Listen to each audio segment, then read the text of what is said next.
All right, welcome, future counselors. Today, we're diving into an explainer of Jay Heinrich's Thank You for Arguing. And honestly, we're going to take the 3,000-year-old art of ancient rhetoric and translate it directly into your modern legal toolkit. Whether you're prepping for mock trial, gearing up for your 1L oral arguments, or just desperately trying to survive the Socratic method, the tools of persuasion are basically the unseen gears driving the entire legal matrix. Take John Quincy Adams, for example. He actually taught rhetoric at Harvard while serving as a U.S. senator. He described this skill as an unresisted power to, quote, mold the mind of man to the will of the speaker. Kind of sounds like a superpower, right? Almost like hypnosis. But as a trial lawyer, this is absolutely the vital skill you need to cultivate. You're not just up there reciting case law, you are actively shaping how a judge or jury perceives reality. To make this super practical, we're going to structure this explainer just like a trial. We'll start with your pre-trial mindset, namely arguing versus fighting, then look at controlling the tense, move on to building your case with ethos, pathos, and logos, handle cross-examination by spotting logical fallacies, and finally, structure your closing argument. Let's get into it. Okay, Phase 1, Mindset. Arguing versus fighting. The absolute most crucial point before you ever step foot into a courtroom, a boardroom, or a negotiation is understanding the fundamental difference between these two concepts. Because, let's be real, law school trains you to be adversarial. But there's a massive trap here. See, a fight is what happens when you just want to win on points and completely dominate your opponent. It's that classic aggressive TV lawyer stereotype, right? The one designed to humiliate the other side. But arguing, true rhetorical arguing, seeks to persuade and achieve consensus. In a fight, you want to hurt the other person. In an argument, you want to get them to eagerly commit to your case. If you're just racking up points by relentlessly attacking opposing counsel, sure, you might win the debate, but you will completely lose the jury. Still in Phase 1, pretrial strategy, controlling the tense. This concept brilliantly illustrates why you absolutely need to control the timeline of your case.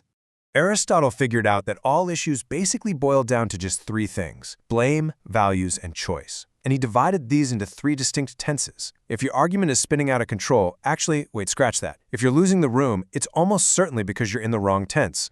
Use the past tense for forensic rhetoric. That deals with justice and blame, which is perfect for your classic criminal trial. Did the defendant commit the crime? Then there's the present tense, or demonstrative rhetoric. It's all about values, what's right and wrong right now. This is perfect for aligning with a jury's community standards during a closing argument. Finally, the future tense, deliberative rhetoric. This is about choice. What should we do next? If you want a decision made, like in contract negotiations, settlements, or policy debates, you have to force the argument into the future tense. Moving to Phase 2, building the case. Ethos, pathos, and logos. Let's dive into this next phase where we kind of leave formal law school logic, strict IRAC and those rigid syllogisms behind. To actually persuade human beings, you need the three core appeals of ancient persuasion. First up is ethos. Aristotle called this the most important appeal of all. Ethos is argument by character. In the courtroom, you have to convince the judge and jury that you possess three key traits: practical wisdom, virtue, and disinterest, which basically means selfless goodwill toward the court. You want to look like you have only the best interest of the audience at heart. The jury has to believe you aren't just some hired gun, but someone who genuinely wants to uncover the truth. Next is logos. Now, rhetorical logic isn't the formal mathematical logic you might be used to. It's way more fluid. It leverages what the jury already believes to be true, their commonplaces. You start with their existing beliefs and values and use those as the jumping-off point to reach your conclusion. You are literally taking the logic already present in the room and using it to build an impenetrable fortress for your case. Finally, pathos. Argument by emotion. This is the combustible engine that actually drives a jury to act. Honestly, a lot of really bright law students totally underestimate pathos because they're taught the law should be purely objective. But logic alone rarely gets people to do anything.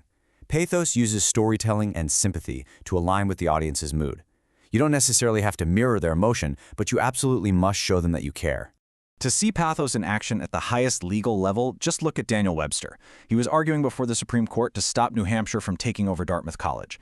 After 2 full days of rational, logical argument, he ended his speech with this profound, incredibly understated emotional appeal.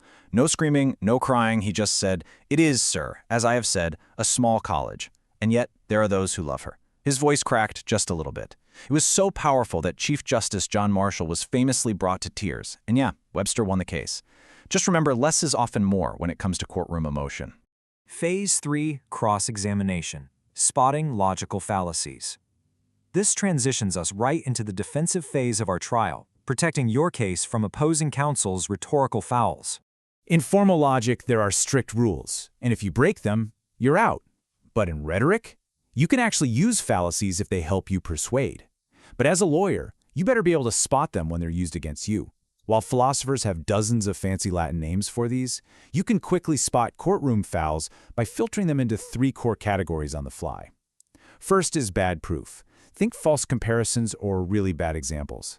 Second is bad conclusion. This is where you're given a false choice, like we either convict this man or society collapses. And third is the disconnect. This is where the proof just totally fails to lead to the conclusion, like a red herring specifically designed to distract the jury. So the real game changer here is that when opposing counsel throws a fallacy or an aggressive point at you, you don't always have to fight it head-on. Enter rhetorical jujitsu. This involves actually letting them score a point, conceding it tactically, and then instantly using their own momentum to pivot to your advantage. It shows the jury you're completely reasonable while subtly disarming your opponent's aggression. It's a brilliant move. Phase 4, closing arguments, structuring your argument. Let's bring the whole shebang together for the climax of our trial arc. We're going to organize all these tools to deliver a flawlessly structured closing argument using Cicero's 6-step speech arrangement. The ancient Romans spent a lot of time perfecting this, and it is the absolute perfect template for a mock trial or an appellate brief. Step 1, introduction. Establish your ethos and win their trust. Step 2, narration. Clearly lay out the facts. Step 3, division. Concisely frame exactly what you and opposing counsel agree and disagree on. Step 4, proof. Drop your logos and your heavy evidence. Step 5, refutation. Completely dismantle their arguments. And finally, Step 6, conclusion. Leverage pathos to drive the jury to commit to your side. As we wrap up this explainer, I want you to reflect on your own adversarial habits as a budding lawyer. The law naturally trains you to fight, right? To never give an inch. But choosing to persuade, to maybe concede a minor point, to execute a brilliant pivot, focusing on your audience rather than your ego, that is the ultimate courtroom strategy. So the next time you step up to the podium, ask yourself, do you just want to win the fight, or do you want to win the entire case?